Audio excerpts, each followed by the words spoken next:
Alhamdulillah, wassalatu wassalamu ala rasulillah Sayyidina wa maulana Muhammad ibni Abdillah wa ala alihi wa sahbihi wa man da'a bida'watihi wa istanna bisunnatihi ila yaumi liqa'i rabbih.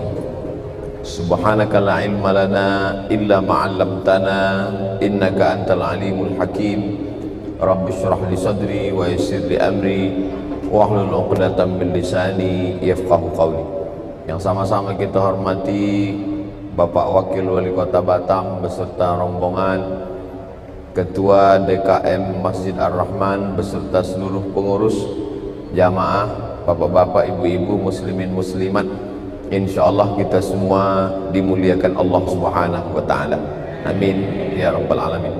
Saya akan sampaikan materi tausiah ini sampai azan Isya. Tolong kalau masuk waktu diberitahu.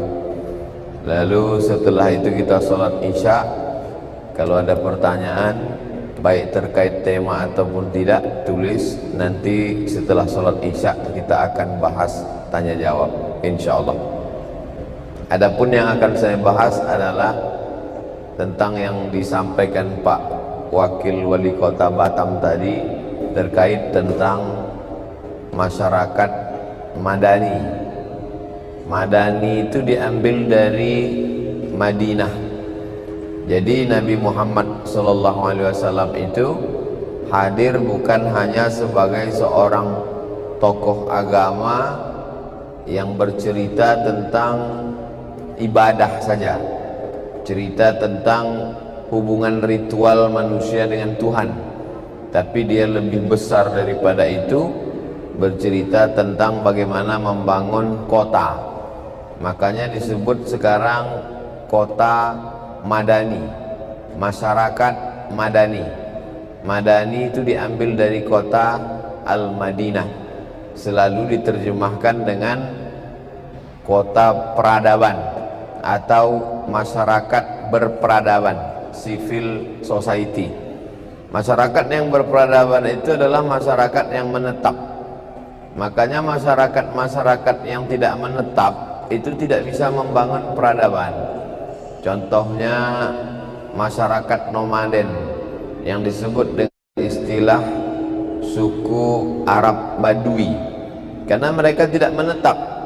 Jadi dia di gurun pasir ini membuat kemah, beternak kambing, ternak onta, ternak sapi. Lalu kemudian setelah itu pindah lagi kemah. Begitu juga dengan beberapa masyarakat. Kalau di Riau ada namanya masyarakat suku Sakai atau suku Akit. Kalau yang di tepi pantai suku Laut. Kemudian di Jambi ada suku Anak Dalam dengan suku Kubu. Ini dia dari dulu begitu saja, pindah-pindah, bercocok tanam, pindah dari satu hutan ke hutan lain, pindah dari satu pantai ke pantai lain, pindah dari satu kampung ke kampung lain. Dia tidak bisa membangun peradaban. Kenapa tidak bisa membangun peradaban? Karena dia tidak menetap. Oleh sebab itu kerajaan-kerajaan Melayu dulu menetap. Menetaplah sebuah kerajaan Melayu besar yang disebut dengan kerajaan Tumasik. Itu yang paling tua sesudah Islam datang. Sebelum itu ada kerajaan Melayu yang besar tapi tak Islam di Pulau Sumatera, yaitu kerajaan Sriwijaya. Lalu kemudian setelah Islam datang, pecah Sriwijaya ini. Salah satu orang dari Sriwijaya ini membuat sebuah kerajaan Melayu besar yang disebut dengan kerajaan Tumasik. Tapi kemudian Tumasik ini berperang dengan Majapahit. Akhirnya pecah Tumasik ini. Pergilah salah seorang dari putra dari kerajaan Tumasik. Tumasik itu sekarang Singapura. Lalu kemudian dari Tumasik ini dia pergi membuat kerajaan baru. Kerajaan baru itu itulah yang disebut dengan kerajaan Malaka. Lalu kemudian dari Malaka itu akhirnya pada abad ke-15 masuk abad ke-16 pecah kerajaan Malaka itu. Lalu kemudian kerajaan Malaka itu pecah, jadilah kerajaan-kerajaan kecil. Kerajaan yang pecah setelah Malaka, kerajaan kecil setelah Malaka, yang paling tua yaitu kerajaan Johor, lalu kemudian kerajaan Terengganu. Sebagian kerajaan-kerajaan Melayu ini masih bertahan di Malaysia, walaupun sultan-sultannya tidak lagi punya kekuasaan absolut seperti dulu sebelum penjajahan Inggris. Sultan-sultan itu dulu menguasai segala aspek kehidupan, sedangkan sekarang yang berkuasa itu Perdana Menteri.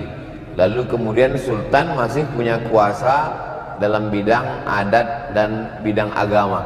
Maka masih ada Sultan Johor, Sultan Terengganu, Sultan Kelantan. Tapi ada satu Sultan Melayu yang masuk dia tidak ke Malaysia, tapi masuknya ke Thailand. Itu disebut dengan Patani, yang sampai hari Thailand Selatan, yang sampai hari ini statusnya sebagai seorang Melayu, sebagai seorang Islam terjajah. Oleh sebab itu saya beberapa kali diundang ke Patani, Thailand Selatan. Saya masyarakatnya mengundang, mahasiswa mengundang. Tapi setelah saya tanya-tanya adik-adik kelas saya ketika di Sudan, ketika di Mesir, kata dia situasi tidak kondusif. Artinya begitulah nasib orang Islam Melayu kalau dia di tengah komunitas yang tidak Islam. Beda dengan kalau orang Islam berkuasa lalu kemudian di tengah komunitas yang minoritas terjaga, terpelihara. Carilah di mana negeri Islam besar lalu kemudian yang minoritas itu teraniaya. Sedangkan kita dari mulai yang paling dekat dengan kita adalah Patani, lalu kemudian Rohingya, Myanmar, lalu kemudian yang terjadi di Bosnia, bagaimana Slobodan Milosevic dari Serbia, lalu kemudian sampailah puncaknya adalah Palestina sampai hari ini. Jadi kalau mau mewujudkan masyarakat Madani, masyarakat Madani seperti Madinah, itu salah satu unsur terpentingnya adalah membangun masjid. Jadi kita tidak ingin membangun negara di dalam negara. Saya mau menjelaskan masyarakat Madani bukan berarti kita membangun komunitas Madinah di tengah Republik Indonesia, tidak. Tapi kita bagaimana Indonesia ini dijadikan seperti kehidupan masyarakat yang harmonis di kota Al-Madinah Al-Munawwarah. Maka di antara syaratnya banyak, tapi di antara yang terpenting adalah membangun masjid. Karena Nabi Muhammad SAW ketika pertama kali sampai di Kuba, cuma 4 malam Nabi di Kuba itu. Hari Senin dia sampai, malam Selasa, malam Rabu, malam Kamis, malam Jumat berdiri satu masjid. Itulah dia Masjid Kuba. Lalu kemudian hari Jumat bertolak Nabi dari Kuba menuju, waktu itu namanya Yasrib.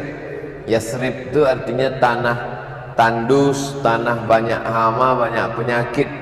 Lalu dirubah Nabi menjadi Al-Madinah. Al-Madinah artinya kota, Al-Munawwarah yang terang benderang. Jadi di situ ada makna dari nama. Jadi betapa nama itu punya makna yang sangat dalam, sehingga ketika mendengar nama itu bagaimana dia berpengaruh pada mindset, cara berpikir orang yang sebelumnya tanah banyak kuman, banyak hama, banyak penyakit, berubah menjadi Al-Madinah, kota. Tidak disebutnya kampung, tidak disebutnya pula masyarakat primitif, tapi yang disebutnya situ adalah kota, kota peradaban. Tapi kemudian malam itu kan gelap, anak-anak kecil tidak boleh mati lampu. Orang kampung mengajarkan anak kecil tidak boleh mati lampu, nanti sesak napas dia. Maka mesti yang terang benderang. Maka disebutlah kota peradaban yang terang benderang, Al-Madinah Al-Munawwarah. Ketika Nabi Muhammad SAW datang ke kota itu, maka kota itu terang benderang, zahir dan batin. Karena Nabi Muhammad SAW itu cahaya, seperti doanya di dalam sholat tahajud, Allahumma ja'al fi qalbi nura wa fi sam'i nura wa fi basari nura wa an yamini nura wa an yasari nura wa min amami nura wa min khalfi nura wa min fawqi nura wa min tahti nura wal ja'alni nura. Nur, cahaya yang terang benderang. Jadi Islam bercerita tentang bagaimana minaz zulumati ilan nur, dari kegelapan kepada terang benderang. Itu yang disebut sekarang apa yang dipakai istilah pencerahan. Pencerahan ini zahir dan batin. Pencerahan secara batinnya bagaimana dia dari menyembah Lata, Uzza, Manat, Hubal, menggantungkan hidup kepada dewa-dewa, menggantungkan hidup kepada patung-patung, tapi setelah itu dia tercerahkan, terang dia, karena bergantung kepada Allah Subhanahu wa taala, la syarikalah, secara spiritual. Tapi secara zahirnya juga mana terang itu adalah bersih, karena sesuatu yang gelap itu kotor, hitam, tapi ketika dia suci, bersih. Maka Islam mengajarkan kebersihan zahir dan batin. Salat kita baru diterima kalau ada 3 suci: suci tempat, suci badan pakaian, dan suci hati. Barulah diterima Allah Subhanahu wa taala. Lalu ketika Nabi sallallahu alaihi wasallam sampai ke Yasrib, dirubahnya nama Yasrib itu jadi Al-Madinah Al-Munawwarah, didirikannya di situ masjid. Jadi kita lihat korelasi antara Nabi dan sultan-sultan Melayu. Saya cerita tentang Melayu karena erat hubungannya dengan pulau ini, karena ini dulu di bawah kerajaan Riau Lingga. Maka ketika itu sultan-sultan Melayu ini, dimanapun kita lihat Sultan Melayu pasti bangun masjid. Pulau Sumatera yang paling atas itu kerajaan Melayu Langkat. Sampai hari ini ada masjid Sultan Langkat di Tanjung Pura. Lalu kemudian di bawah Langkat itu Sultan Delhi. Sampai hari ini masjid Sultan Delhi menjadi ikon kota Medan. Medan itu ibu kota kerajaan Melayu, Melayu Delhi, Sumatera Utara. Lalu kemudian di bawah Delhi itu ada kerajaan Serdang.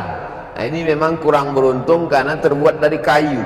Jadi yang ada sekarang itu tinggal replikanya saja, karena kayu ini lapuk tumbang. Kemudian Pemda bangun lagi. Di bawah Serdang ini ada kerajaan Asahan. Orang sekarang kota Tanjung Balai Asahan. Itu pun juga dibangun masjid besar yang megah, yang mewah. Lalu kemudian di bawah kerajaan Asahan, kerajaan Melayu Siak, Sri Indrapura tahun 1723. Itu pun juga di tepi sungai Siak itu kita lihat masjid. Jadi nampak bahwa sultan-sultan itu ketika dia membangun peradaban itu mengikut sunnah Nabi Muhammad SAW. Jadi jangan kita pahami sunnah itu sorban, jubah, jenggot, kemudian cincin di kelingking, tongkat. Itu sunnah. Itu semua yang dilakukan Nabi itu sunnah, tapi sifatnya fisik. Tapi ada sunnah yang skalanya lebih besar, yaitu sunnah bagaimana membangun kota. Kadang kita kalau sudah disebut sunnah itu kan terkait kecil, masalah potong kuku, masalah mandi, masalah melangkahkan kaki kiri masuk WC, kaki kanan masuk masjid. Tapi sunnah membangun kota, nah, jadi seorang pemimpin maka dia tidak hanya berpikir sunnah membaca surat Al-Kahfi malam Jumat, itu sunnah yang bersifat personal, sifat pribadi. Tapi kalau sunnah yang besar adalah bagaimana sunnah membangun kota. Sunnah membangun kota adalah dengan membangun masjid. Dan kita bangga sekali malam tahun baru 2020 melepas 2019, kita tablik akbar dengan TV live, TV nasional dari masjid terbesar di Pulau Sumatera, yaitu Masjid Batam. Nah, jadi itu adalah salah satu melaksanakan sunnah, bagaimana kota ini menjadi kota madani seperti kotanya Nabi, sehingga generasi-generasi akan datang itu adalah generasi masjid. tanah masjid itu mestilah tanah wakaf. Jadi tidak ada tanah masjid milik pribadi, tidak ada istilah masjid menumpang. Ketika tanahnya dijual, masjidnya ikut terjual. Maka syarat yang pertama, tanah itu mesti tanah wakaf. Jadi tanah Masjid Nabawi itu dulu mau diberikan mereka ke Nabi Muhammad SAW. Nabi tak mau, Nabi beli. Tanah itu dibeli oleh Nabi dengan duit Nabi, lalu kemudian Nabi mewakafkannya untuk umat Islam. Jadi Nabi sedang mengajarkan dia tidak sekedar pengelola wakaf, tapi dia membeli itu dan diwakafkannya. Sebetulnya bagi Nabi amal dia udah cukup, apapun yang dia mau dikasih Allah Ta'ala, tapi dia ingin mengajarkan tidak hanya menyuruh orang berwakaf, tapi dia berwakaf. Inilah tanah wakaf, itulah tanah Masjid Nabawi. Ini rumah Nabi, di samping rumah Nabi Masjid Nabawi. Puncak peradaban Islam berawal dari sana. Lalu kemudian kalau orang mewakafkan tanah, zaman dulu kita tidak terlalu tertib administrasi, tapi sekarang tidak bisa. Kita mesti melaporkannya, sudah diatur oleh undang-undang di negara ini bahwa tanah wakaf itu mesti dilaporkan ke negara. Adapun caranya, orang yang berwakaf mengakadkan tanahnya itu kepada nazir. Nazir itu artinya pengelola wakaf. Jadi kalau masjid itu ada yayasan, jadi masjid itu di bawah yayasan. Jadi yang punya tanah mewakafkan tanah itu kepada nazir masjid, disaksikan oleh kepala kantor urusan agama. Jadi kepala kantor urusan agama itu tidak hanya mengurus catat nikah masyarakat, tapi juga termasuk ditugaskan negara untuk mengurus wakaf. Kalau di Mesir memang ada satu menteri khusus. Di zaman saya kuliah dulu ada namanya Menteri Profesor Dr. Hamdi Zakzuk. Beliau memang diangkat presiden namanya Menteri Wakaf, Wazirul Auqaf, Menteri Urusan Wakaf. Kita belum sampai ke level Menteri Wakaf. Jadi wakaf itu baru dikelola oleh Dirjen. Di wakaf itu dikelola oleh BWI, Badan Wakaf Indonesia, di pusat, di provinsi, di kabupaten ada Badan Wakaf Indonesia. Lalu kemudian diatur undang-undang, karena banyak terjadi konflik wakaf, masyarakat mewakafkan tanah yang dulu tanah itu tak ada harganya, tapi sudah terjadi pergeseran kota, lalu kemudian ternyata tanah itu nilai jualnya melambung. Akhirnya anak cucu orang yang berwakaf banyaklah menggeser tanah-tanah wakaf. Tak lagi takut orang, tanah wakaf kuburan, tanah wakaf lapangan musola, masjid. Maka atas itu pemerintah Republik Indonesia, kemudian partai-partai dan anggota legislatif yang peduli mengeluarkanlah undang-undang wakaf. Akhirnya disetujuilah bahwa wakaf tidak boleh seperti yang diatur dalam Islam. La yuhabu, tak boleh dihibahkan, wala yurasu, tak boleh diwariskan, wala yuba'u, tak boleh dijual. Jadi kalau sudah dikelola oleh yayasan bahwa ini tanah wakaf, tak boleh dihibahkan, tak boleh dijual, tak boleh diwariskan sampai hari kiamat. Lalu kemudian pengurusannya di Badan Pertanahan Nasional, setelah keluar akta ikrar wakaf yang dikeluarkan kantor urusan agama, barulah dilaporkan ke Badan Pertanahan Nasional, barulah keluar sertifikat. Di sertifikat itu saya melihat dengan mata kepala saya sendiri, ditunjukkan Pak Kanwil BPN, tidak ada di situ nama pemilik pribadi person, tapi di situ adalah nama nazir pengelola wakaf, yaitu atas nama yayasan yang terdiri dari pembina, pengawas, ketua, sekretaris, bendahara. Ini pengurus mesti tahu, karena ketika nanti orang ramai-ramai mendapat bantuan dari dinas sosial, banyak masjid kita tidak tertib administrasi, sehingga dia tidak tercatat, tidak dapat bantuan, lalu kemudian komplain. Padahal kita kan di zaman modern ini amat sangat penting tertib administrasi secara kenegaraan. Adapun secara pelaksanaannya di tengah masyarakat, maka masih banyak lagi yang tidak mengerti tentang konsep wakaf. Wakaf itu dalam Islam habbasta aslaha wa tasaddaqta biha.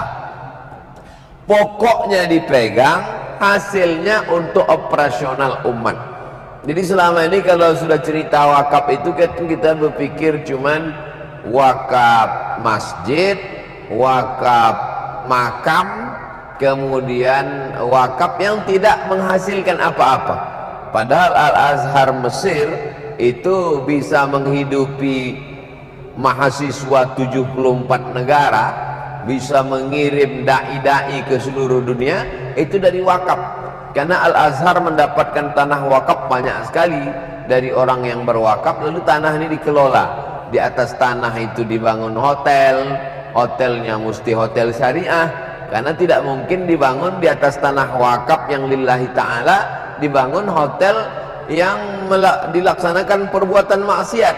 Lalu dari hotel syariah itu terdapat ada keuntungan, tanahnya tetap milik nazir, tapi kemudian bangunan itu dipakai, mereka bayar sewa.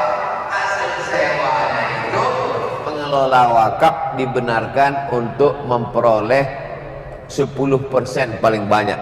Kalau beberapa lembaga wakaf di Indonesia menetapkan hanya mengambil 5%, karena menurut mereka yang 5% mereka mau beramal soleh juga. Tapi sebetulnya kalau dia mau ambil 10% masih dibenarkan dalam Islam, itu diatur dalam Islam. Jadi Islam ini agama yang rasional, tidak menyuruh orang wakafkanlah dirimu lillahi ta'ala. Tapi orang juga kan perlu makan, anaknya mau sekolah, dia naik kendaraan, dia perlu bayar transportasi segala macam. Oke, silakan, tapi bukan diambil dari tanah. Jadi kalau tanah itu harganya misalnya 1 miliar, maka tanah itu tidak boleh diambil keuntungan dari tanah itu. Tapi ketika di atas tanah itu dibangun rumah sakit Islam, di atas tanah itu dibangun ruko, lalu kemudian disewakan, lalu menghasilkan, dia dari hasilnya itulah untuk biaya operasional masjid, untuk menyekolahkan anak yatim, mengirim mahasiswa-mahasiswa ke Timur Tengah, itu semua efektivitas wakaf. Jadi masyarakat madani tidak hanya bercerita tentang marilah sholat berjamaah ke masjid, berzikir dan i'tikaf. Itu sifatnya hanyalah membangun bagaimana seorang muslim punya kepribadian yang baik. Adapun sunnah bagaimana mengatur masyarakat, maka Islam ini amat sangat lengkap. Makanya kata Allah Ta'ala dalam Quran, ya ayyuhalladzina amanu, wahai orang beriman, udkhulu fisilmi, masuklah kamu dalam Islam itu kafah, total. Jadi tidak hanya kalau sudah bicara tentang Islam itu doa makan Allahumma barik lana, doa masuk WC Allahumma inni a'udzubika minal khubuthi wal khaba'is, kemudian sholat, baca Quran, selesai. Bahkan ada orang memahami Islam itu bisa dihitung hanya dengan 5 jari. Syahadat, sholat, zakat, puasa, haji, itulah Islam. Lalu bagaimana dengan jihad? Bagaimana dengan mengatur negara? Bagaimana dengan mengatur hubungan bilateral? Padahal itu dilakukan oleh Nabi SAW. Nabi tidak hanya sebagai tokoh agama, imam sholat di Masjid Nabawi. Nabi mengirim surat ke Raja Mesir namanya Mukaukis. Nabi mengirim surat ke Raja Romawi. Nabi mengirim surat ke Raja Persia. Itu Nabi sedang mencontohkan bahwa dia seorang pemimpin negara yang berkirim surat G to G, government to government, kekuasaan. Mana mungkin orang sipil berani berkirim surat ke Raja Persia, Raja Mesir dan Raja Romawi.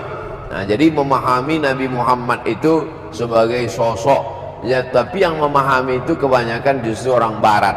Makanya orang Barat menempatkan Nabi Muhammad SAW itu dibuatnya nomor 1 di antara 100 tokoh di dunia. Dibuatnya Nabi itu nomor 1. Diundanglah Michael H. Hart yang membuat Nabi Muhammad nomor 1 di antara tokoh-tokoh dunia.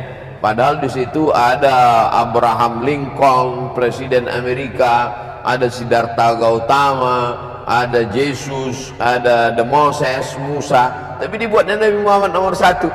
Diundang dia ke Kairo, presentasi, ditanya wawancara wartawan, kenapa kamu buat Nabi nomor satu? Padahal kamu kan tidak Islam. Kata dia, saya melihat ada banyak aspek dari diri Nabi. Nabi Muhammad SAW itu sebagai tokoh kemanusiaan, sisi humanismenya, kelembutannya, kebaikannya, bagaimana dia tidak menghancurkan kota Makkah ketika dia punya kekuasaan. Dia sebetulnya bisa aja membakar rumah-rumah orang di Makkah, tapi dia datang, innama bu'itsu liutammima makarimal akhlak, aku datang untuk menyempurnakan akhlak, wa ma arsalnaka illa rahmatan lil alamin, aku datang diutus Allah Ta'ala untuk menebarkan rahmat. Ada sisi kemanusiaan, tapi dia tidak hanya bercerita tentang akhlak, tentang moral, tentang etika, tentang kemanusiaan, tentang lemah lembut, tentang budi pekerti. Tidak, Nabi juga bercerita tentang kenegaraan. Selama 13 tahun di kota Makkah itu memang dia tak ada kekuasaan, lemah. Tapi begitu dia pindah ke kota Al-Madinah Al-Munawwarah, dia berkuasa. Dia bisa mendamaikan antara orang Yahudi dengan orang Islam. Di sana ada Yahudi Bani Nadir, Yahudi Bani Quraidah, Yahudi Bani Qainuqa, Yahudi Khaybar. Tapi orang Yahudi ini bisa berdamai. Yang bisa mendamaikan dua kekuatan itu kan orang yang lebih kuat. Kalau dia tak punya kekuatan, bagaimana dia bisa mendamaikan? Nabi Muhammad SAW diletakkan pada posisi pertama karena dia sebagai seorang kepala pemerintahan, dia juga sebagai kepala perang, dia juga sebagai kepala rumah tangga, dia juga sebagai bisnismen pedagang, dia juga sebagai seorang suri tauladan dalam hal kemanusiaan, sisi-sisi kemanusiaannya. Makanya penulis sejarah Tuhan namanya Karen Armstrong, dia tertarik untuk menulis sejarah Nabi Muhammad SAW. Setelah ditulisnya buku sejarah Tuhan, habis itu ditulisnya sejarah Nabi Muhammad SAW. Di situ diceritakannya bagaimana ada seorang penguasa yang gila kekuasaan. Ketika dia merebut Palestina, dipotong, dibunuhnya pasukan-pasukan perang itu dengan kuda-kudanya sekali, disembelihnya. Setelah itu dia bisa berjalan di atas darah-darah manusia itu sampai darah itu setinggi lutut. Bayangkan itu di Palestina, di pasir, dibunuhnya tentara-tentara itu, lalu kemudian berjalan dia di atas genangan darah setinggi lutut. Tapi ketika Nabi Muhammad SAW meninggal, naik Abu Bakar Siddiq 2 tahun jadi khalifah. Setelah itu naik Umar bin Khattab. Umar bin Khattab lah yang mengambil Palestina. Umar bin Khattab tidak menumpahkan darah. Jadi Palestina itu diambil oleh Umar bin Khattab saja yang menumpah. Pemegang kunci Palestina itu menyerahkan kunci itu ke Umar bin Khattab, tapi dia tak mau mengirim, dia mau jumpa langsung. Mana Umar bin Khattab itu? Silakan datang kemari. Datang Umar bin Khattab untuk mengambil kunci itu, dan dia dibayangkan oleh pemegang kunci Palestina itu, Umar bin Khattab itu datang dengan bala tentara sejauh mata memandang, dengan pasukan kudanya, dengan tombaknya, dengan baju besinya, karena dia sudah mendengar Umar bin Khattab ini menguasai Irak, Umar bin Khattab menguasai Yaman, Umar bin Khattab menguasai Persia, Umar bin Khattab menguasai Mesir dengan tentaranya bernama Amr bin As. Sekarang Umar bin Khattab mau mengambil Palestina. Bayangan dia, Umar bin Khattab akan datang dengan bala tentara, dengan pasukan besar, akan mengambil kunci Palestina. Betapa terkejutnya dia. Ternyata yang datang itu cuma 2 orang, Umar bin Khattab dengan pembantunya. Karena dia tak bisa berjalan dari kota Madinah berhari-hari naik onta menuju Palestina. Jadi mereka ganti-gantian. Ada kalanya Umar bin Khattab naik di atas, pembantunya itu menarik onta di bawah, dan kadang-kadang pembantunya di atas, Umar bin Khattab yang menarik di bawah. Pas ketika mau masuk ke pintu Palestina, tepat giliran pembantunya di atas, Umar bin Khattab di bawah. Jadi begitu mereka menengok, terkejut dia, ini Umar bin Khattab itu. Iya, Ternyata dia ditakuti, disegani bukan karena pasukannya yang banyak, bukan karena ontanya onta termahal, bukan karena baju besi dan tombak serta tongkat, tapi karena ketakutan dia kepada Allah dan keberhasilan dia membangun masyarakat madani. Jadi betul kata Nabi, alaikum bisunnati, ikuti sunnahku, wa sunnatil khulafa'ir rasyidin, dan sunnah khulafa'ir rasyidin. Nabi hanya menyebut namanya saja, khulafa' rasyidin, penggantiku itu nanti namanya khulafa' rasyidin. Tapi Nabi tak ada menyebut Abu Bakar, Umar, Utsman, Ali, tak ada. Tapi kemudian masyarakat itu bermusyawarah. Jadi salah satu ciri masyarakat madani itu adalah memutuskan segala sesuatu itu dengan musyawarah. Yang zaman dulu itu tidak ada. Dulu kalau meninggal bapaknya, yang naik itu langsung anaknya. Itu yang terjadi pada Persia. Persia itu nama rajanya Sahinsah, gelarnya Sahinsah artinya raja di raja, raja di atas raja. Makanya tak boleh ngasih nama anak Sahinsah, jadi raja di atas raja, karena Malikul Muluk, raja di raja itu hanya Allah Subhanahu wa ta'ala. Lalu kemudian meninggal Raja Kisra, Sahinsah Kisra ini, dia cuma punya anak satu perempuan namanya Buran. Karena memang mereka punya aturan monarki, mati bapak naik anak, akhirnya mereka lantiklah si Buran tadi menggantikan bapaknya, padahal dia tidak punya keahlian politik untuk memimpin.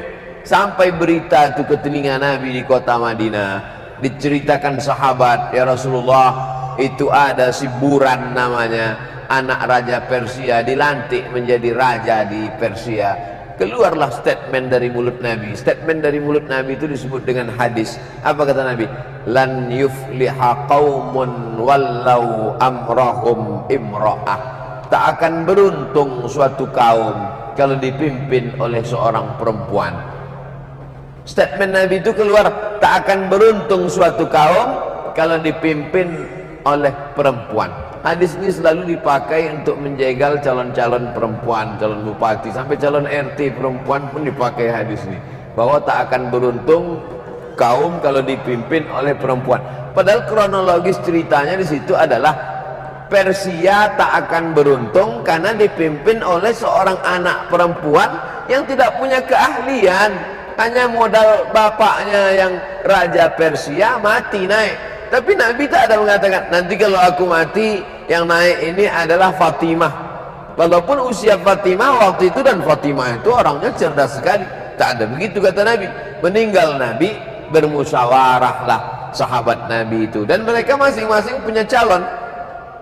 Sahabat dari Makkah itu yang dikenal dengan Muhajirin punya calon namanya Umar bin Khattab.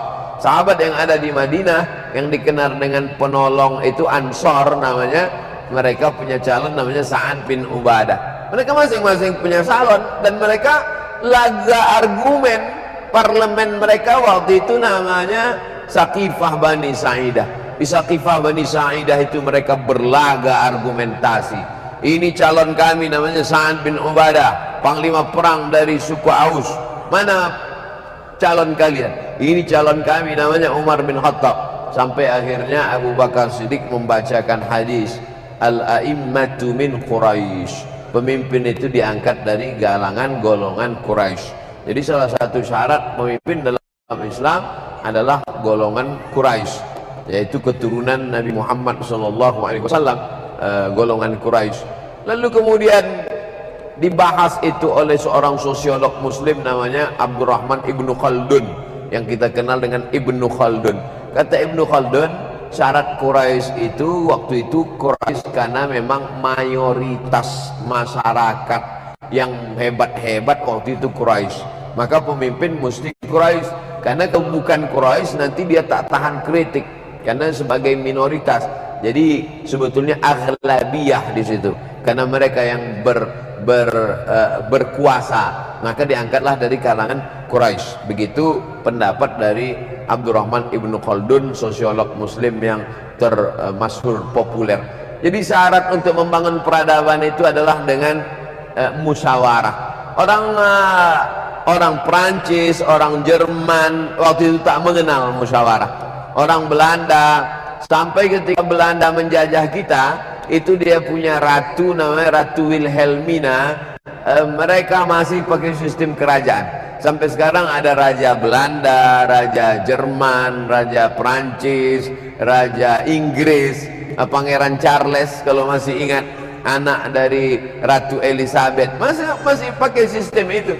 Sementara 14 abad yang lalu, 1442 tahun yang lalu, Nabi Muhammad SAW sudah mengajarkan bagaimana Islam itu mengangkat pemimpin itu dengan cara musyawarah. Wa amruhum syura bainahum, mereka memusyawarahkan. Makanya terpilihnya Abu Bakar Siddiq itu bukan karena dia mertua Nabi, bukan karena dia paling tua, tapi karena musyawarah di antara para sahabat Nabi Muhammad SAW. Makanya kata Nabi, alaikum bisunnati. Jadi memahami sunnah itu tidak hanya sunnah parsial, sunnah makan pakai tangan kanan, sunnah menundukkan pandangan, sunnah memotong kuku, sunnah minum, duduk tidak jongkok, tidak berdiri. Tapi ada sunnah yang lebih besar, bagaimana sunnah membangun masyarakat. Sekarang orang kalau sudah cerita sunnah, yang hal kecil-kecil, yang detail-detail, sudahlah hal-hal kecil-kecil menyebabkan berkelahi pula. Padahal berkelahi itu bukan udah tidak sunnah. Gimana mau mengkaji sunnah sementara kelahi jauh daripada sunnah? La tanaza'u, jangan kamu berkelahi, fatafshalu, karena nanti kamu akan gagal kata Nabi. Wa tazhaba rihukum, kamu akan kehilangan semangat. Oleh sebab itu membangun peradaban, membangun masyarakat madani, membangun kota madani, saya baru dua saya bahas. Pertama masjid, yang kedua tentang musyawarah. Terakhir yang ketiga, karena kita ada beberapa menit menjelang azan isya, yang ketiga adalah persatuan umat. Karena bohong besar, yang dua ini akan hancur. Masjid yang dibangun hancur, kalaupun tak hancur, jangankan masyarakatnya berkelahi, pengurus masjid yang lama dengan pengurus baru aja berkelahi, hancur tuh masjid. Nah, apalagi sampai masyarakat berkelahi. Lalu kemudian musyawarah tidak akan mungkin tercapai, musyawarah mufakat. Adapun dasar negara kita Pancasila, maka musyawarah ditempatkan di situ di nomor 4. Jadi nilai-nilai Islam itu diambil, nilai ketuhanan kul huwallahu ahad diletakkan di Pancasila nomor 1, sila pertama. Kemudian kemanusiaan yang adil dan beradab, maka diletakkan tentang kemanusiaan, sisi bagaimana menghormati manusia diletakkan di nomor 2. Setelah itu barulah persatuan Indonesia nomor 3, nomor 4 musyawarah. Maka ini semua ini omong besar tidak akan terwujud. Masjid akan hancur, musyawarah akan kacau balau kalau tidak dibangun dasar ukhuwah. Makanya Nabi ketika sampai di Madinah itu dibangun ukhuwah, dipersaudarakanlah antara orang Islam dengan orang Yahudi. Ini orang Islam sama Yahudi ini kalau tak dipersaudarakan, pertumpahan darah akan terjadi, hancur ini kota Madinah. Dibuatlah perjanjian 12 pasal, disusun oleh seorang ulama dari India namanya Syekh Safiur Rahman Al-Mubarakfuri. Dalam kitab Ar-Rahiq Al-Maktum, 12 pasal perdamaian antara orang Islam dengan orang Yahudi. Orang Islam dengan orang Yahudi punya hak dan kewajiban yang sama terhadap kota Madinah. Kalau ada orang luar kota Madinah yang menyerang Madinah, maka orang Islam dan orang Yahudi bekerja sama walaupun agamanya berbeda. Biaya perang ditanggung bersama. Kalau ada orang Yahudi yang teraniaya, maka orang Islam menolong Yahudi. Kalau sampai begitu dibuatkan pasal-pasalnya. Jadi masyarakat egaliter, masyarakat plural, masyarakat menghormati. Adapun masalah agama, wala ana abidum ma'abattum wala antum abiduna ma'abud lakum dinukum waliyadin. Islam amat sangat jelas. La yanhakumullahu 'anil ladzina lam yuqatilukum fid din wa lam yukhrijukum min diyarikum an tabarruhum wa tuqsitu ilaihim. Kalau mereka berbeda agama denganmu, tidak satu akidah denganmu, tapi dia tidak mengusir kamu dari kampungmu, dia tidak memerangi kamu, tak menumpahkan darahmu. Antabaruhum, kau boleh buat baik sama dia, wa tuqsitu ilaihim, kau boleh bersikap adil sama dia. Bahkan kata Nabi, man adza zimmiyan faqad adzani, siapa yang menyakiti orang Yahudi ini walaupun dia tak Islam tapi dia hidup di bawah kekuasaan Islam, maka dia sama dengan menyakiti aku. Akhirnya mereka hidup. Adapun kisahnya Yahudi kemudian terusir dari kota Madinah, itu setelah terjadi perlawanan, pengkhianatan, berkomplot mereka dengan orang kafir Quraisy dari Makkah yang disebut dengan perang Ahzab.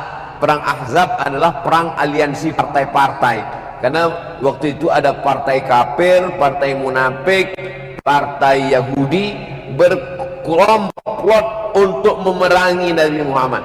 Maka disebut juga perang itu dengan perang Khandaq. Khandaq artinya parit, karena memang digali di situ parit supaya pasukan dari kota Makkah tak bisa masuk. Itu ide usul dari Salman Al-Farisi. Oleh sebab itu persatuan inilah induk dari segalanya. Maka sesungguhnya sholat itu adalah persatuan.